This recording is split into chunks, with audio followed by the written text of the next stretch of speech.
Okay, last but very much not least, we're going to talk about some of the uses of language.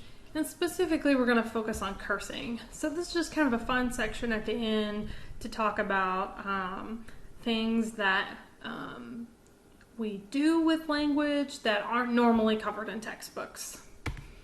And a lot of this I pulled from this idea, this book called The Stuff of Thought. It's written by Steven Pinker.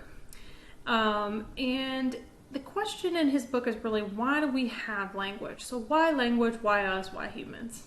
And a lot of the book really covers this idea of perception versus reality. So does perception come from reality, or do we create it internally? And so this is a great section to follow comprehension, because we've talked a lot about background inferencing and how that framing of what's going on can be influenced by a bunch of different things. So where does perception of the world come from? So Pinker argues that perception comes from reality, but the structure of that perception is individual. And I think it's a really good way to explain how two people can see the same event or read the same article and perceive it very differently. So the structure of it is individual. So the purpose of language, to go back to the very beginning of the semester, really is about conveying information. So to convey some sort of message. And it creates a social relationship between the speaker and the audience, or the two different speakers. So it creates this social relationship. So this is where we're going with this. We're going to talk a lot about social relationships. So here's an example. Pass the salt if you don't mind. So it includes the request and that sort of social building, if you don't mind. So I'm not being rude by just telling you pass the salt. I'm adding that please sort of at the end. Okay. And so now we're going to get into the cursing part of it. I need to make sure this link still works, but George Carlin has a very famous bit called The 7 Dirty Words That You Can't Say on Television, and he goes over this idea that we have more words that describe curse words than we actually do have words that we would consider profane. And so it's sort of interesting, why do we even think of them this way if they aren't the most common thing that we're doing, or are common to what we're doing, rather. Sorry. So you should go and you should watch that link, but I will warn you, it's about profanity. So if we look at profanity overall, the purpose of it is that they're used in a social way to create this social relationship, and the original understanding of them was that they were insulting or rude or disrespectful. But, big but here, is that how we actually use them? And the answer to that is no. They're used in language, words that generally people agree on being curse words or profane, only slightly less than we use pronouns. So if we're trying to be insulting or rude as our only one, we are pissing everybody off because we're using it as generally as we use I, we, and you. And so that doesn't seem like it's probably the most common use of them. Certainly it is a use of profanity, but maybe it is not the use of profanity. So the most common words that you'll see are fuck, shit, hell, and goddamn.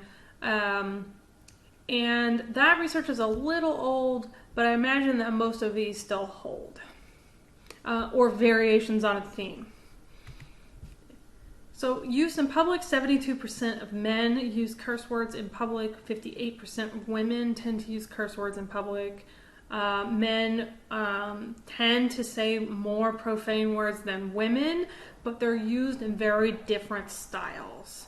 And so while men might have the slight edge on women, and again, this research might be a little old at this point, even if we're equal, we're certainly using them in different ways. On Facebook, about half of Facebook walls contain some form of profanity or cursing, but generally it's from someone else posting on your own wall.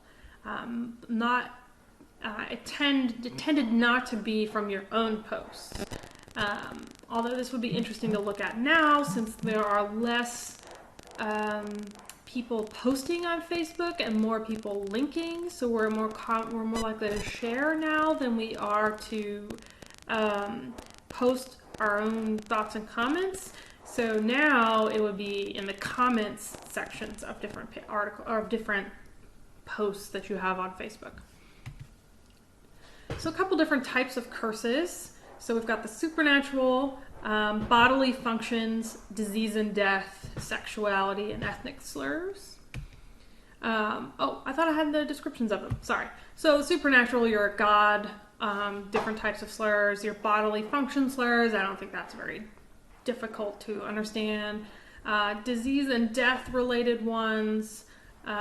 Sexuality includes all of the different types of profanity aimed at different sexual orientations. And then ethnic slurs are your racial slurs. So the way that we use these different types of curse words or profanity, when I said men and women differently, here's what we're doing differently. Men tend to swear to create this sort of masculine identity, and there's research on this, don't quote me on it. And the original research sort of argue that women swore to be like men, to create this masculine identity and to be powerful like men, which to me is a little frustrating because I don't curse because I want to look like a dude. And I think that research was really biased by the people doing it who weren't women. And so the newer research suggests that women swear to emulate women that they admire. And so there's a lot of different reasons why we're using curse words or profane words.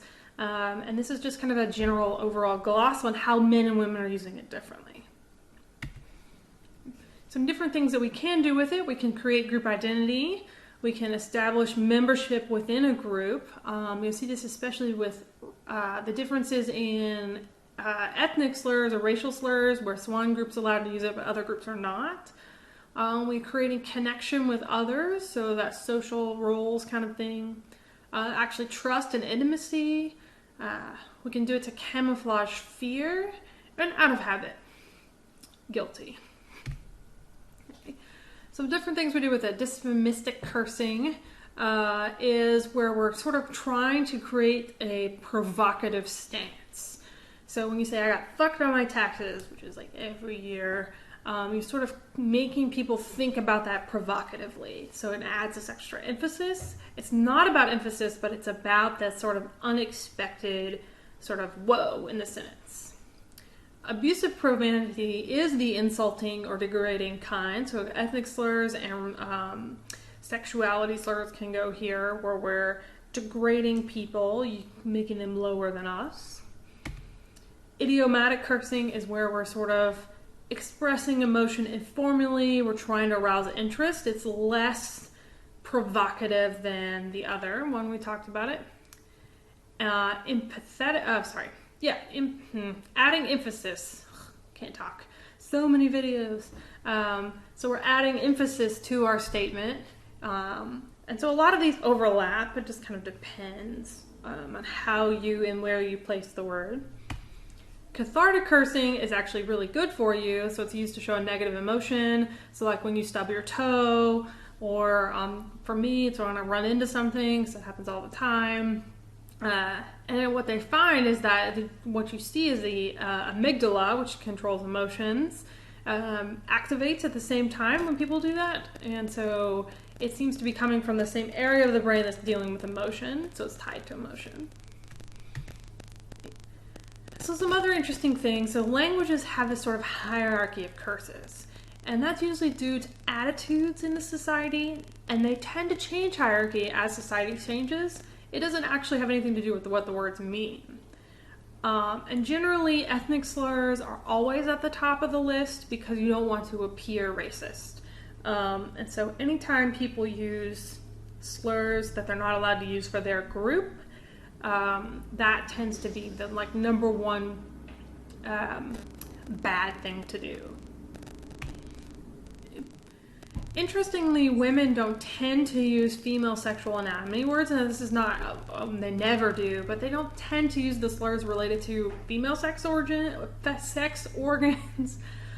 This is also biased by culture. So in the U.S., we don't tend to like to say cunt, but in Britain they do. So that just depends. But also ask women what word they find most distasteful. That's on the list. But pussy as well. So we don't tend to like to use our own sexual anatomy words.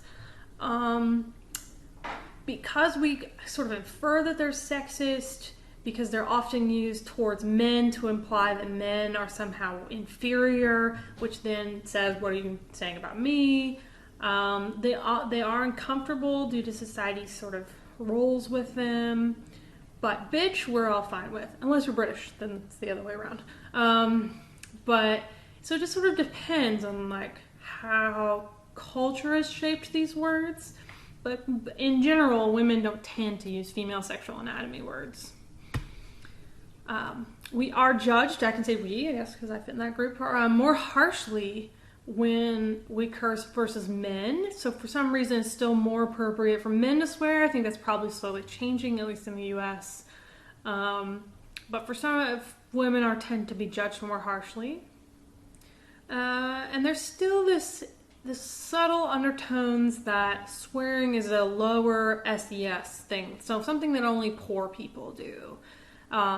Although practically, when you look at the word's usage across different socioeconomic statuses, it's all the same. But in public anyway, that's something that only lower class people do. So big question of, is it legal? And it is, but it's tricky.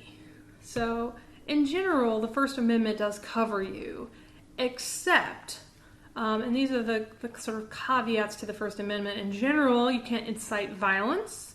You can't be using it for illegal activities.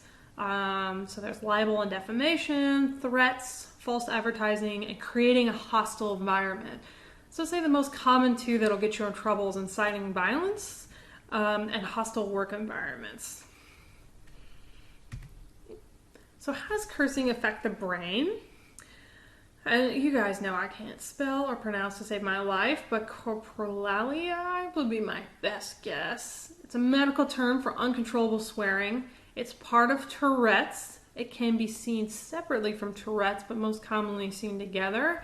However, not every Tourette's patient has this symptom. It's a common misnomer. Only about 10% of Tourette's patients have this shouting, cursing symptom. And it's part of the basal ganglia that is dysfunctioning, they think. So what covers the strength of curse words? And I find this the most interesting because it explains culture at the same time. So if we look at Gone with the Wind, where he says, frankly, my dear, I don't give a damn. When that was first used in 1939, it was exceedingly taboo. And people left and they protested the movie and they were very upset that it said this. But now, damn is actually one of the least strong curse words that we have and is generally not bleeped. And so overall, with exposure, curse words tend to decrease in their strength and their sort of offensiveness. However, racial slurs and what we're seeing now is a pickup in sexuality slurs are becoming more profane because of hate crimes. So as we understand more of the LGBT movement, what you see is more people realize that those sorts of things are inappropriate. And so those actually have become more profane or more strong or upsetting or wrong, our perception of wrong over time. So really just depends on culture as well. So in the US, both fuck and cunt are the two baddest words that you can have that are not racial slurs. However, in the UK, you don't see that same effect. So even though we're both English-speaking countries, because of culture, we get differences in their usage. So what does that all mean? So I want to talk about two words, fuck and bitch, because they're the most interesting. So if we look at the definition for fuck, it can mean a bunch of different things. So sexual intercourse, being cheated, so fucked. It could be a person. It can mean to goof around. It can be used as an interjection. And the coolest thing about this particular word, which is why it's one of my favorite words, is that it actually can be every form of speech. It's one of the only words in English that can be used in such a way. So it's actually a very versatile word. Tell this to your mother when she yells at you for cursing. It doesn't work for me, but I try. So according to the Oxford English Dictionary, it comes from their Germanic, meaning having a sexual meaning, so sex. But it's first seen in this English-Latin sort of coded poem, because we couldn't outright say this because we would have gotten in trouble, as a guy who's kind of running around. It also was used in deeds or contracts for male-studded animals. So generally having sort of a sexual meaning is where it came from. In German, Swedish, and Norwegian, it's all terms for sex. It could possibly be Latin-based, but it is not for the unlawful carnal knowledge in the nude that is a urban legend. But it doesn't actually appear in the English dictionary until 1972. Which is sort of weird because we've been using it for a long ass time, that it doesn't sort of make its way into an English dictionary until so much later. It's not like people weren't using it, it's just it wasn't proper to put in the dictionary until then. Now, bitch, on the other hand, is the Old English word for dog, especially female dogs in heat. It becomes used for women in a play, comparing them to female dogs in heat in the 1400s. And it really caught hold culturally in the US because of an Elton John hit in the 70s, That Bitch Is Back, or The Bitch Is Back, can't remember. And as I was growing up, with a Meredith Brooks song called Bitch, that I remember it being a big scandal because some radio stations bleeped it and some radio stations didn't. And almost no one bleeps this now because it is more common and pervasive in US culture. So some things that you can read if you're interested in this topic, the stuff I've thought, obviously, but also there's some research in here from Deborah Tannen, who's a sociolinguistics person, who has several books, but my favorite one's That's Not What I Meant, that talks about the differences in men and women speaking.